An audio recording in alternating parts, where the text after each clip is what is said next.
Tuesday morning had the kind of calm predictability I'd grown used to since Richard passed and the kids had moved out. I'm Carol, living quietly in a suburban cul-de-sac, tending my small garden and the memories I keep there.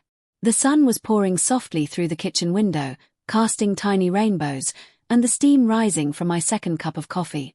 I had finally decided to face the daunting mountain of books stacked in my den, a task I'd been avoiding for months. Then the doorbell rang. Unexpected visitors were rare, usually just deliveries or maybe Martha from next door popping in for sugar or gossip. Curious, I wiped my hands on my apron and peered through the peephole.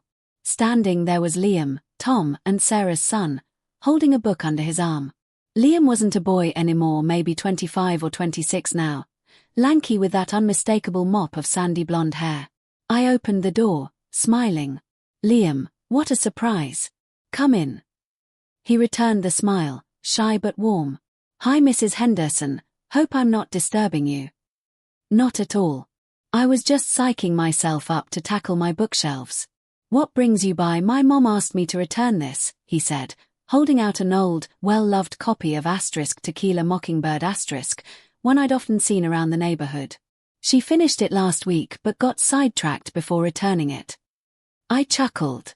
Sarah was wonderfully sweet but easily distracted, true enough. "Thank you, Liam. Would you like some coffee or iced tea? It's warming up out there." He hesitated briefly, then nodded.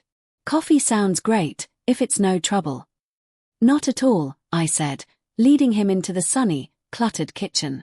Liam set the book carefully on the tablecloth, looking a little out of place but somehow at ease. "So, how have you been? Last I heard you were working in tech." "Yeah, software development keeps me busy," he said, sipping the coffee I just poured. "You know the secrets of cinnamon stick in the grounds," I told him with a smile. His face lit up. "Carol got it, cinnamon." We sat quietly for a moment, the ticking grandfather clock and distant lawn mower filling the space. I noticed the ink stains on his fingers, a writer's touch, perhaps. "Did you enjoy the book?" I asked, nodding at *Tequila Mockingbird*. He nodded. "I did. I reread parts after Mom finished it. It's powerful. Makes you think about doing the right thing even when it's hard." I agreed. Atticus Finch was always a hero of mine. Liam looked directly at me, his blue eyes suddenly intense. "There aren't many Atticuses left these days, are there?" His question caught me off guard, not the usual neighborly chat. The air suddenly felt charged with something deeper. I leaned in, wanting to hear more.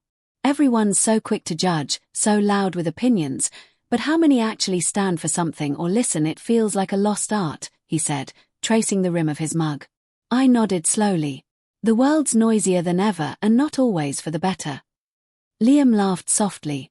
"I work in tech, supposedly connecting people, but sometimes I think we just misunderstand each other faster." I smiled. "That's surprisingly thoughtful for someone your age." He grinned like a boy again. "Maybe I'm just an old soul, or maybe it's the books. Mom says I always have my nose in one." We talked then not just about stories or characters but about ideas, hopes, fears, and the pressure of being a small cog in a big machine. Liam shared his quiet wish to do something meaningful even if he wasn't sure what yet. I listened, really listened, feeling a kinship I hadn't expected. He asked about my life, about Richard, about my dreams, even my secret love for old black and white movies. I found myself opening up in ways I hadn't in years. When he stood to leave, I felt the weight of our time together.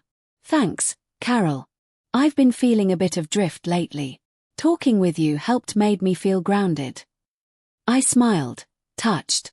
We all feel that drift sometimes. The important part is finding moments like this. He nodded, heading to the door, then paused. "Maybe I'll bring over some of those old sci-fi books I mentioned sometime." "I'd like that," I said, meaning it. After he left, I looked at the empty mugs in the still warm kitchen, feeling the gentle thrill of connection. Liam's visit hadn't just returned a book, it returned a spark to me. Days later, Sarah told me how much Liam had enjoyed our conversation. "You and Tom did a good job raising him," I said sincerely.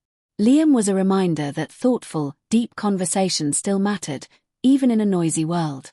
That Tuesday afternoon became a quiet turning point, not a dramatic revelation, but a beautiful reminder that connection, empathy, and shared humanity can surprise us when we least expect it. My neighbor's son came by to return a book and, in doing so, returned a part of myself I thought was lost.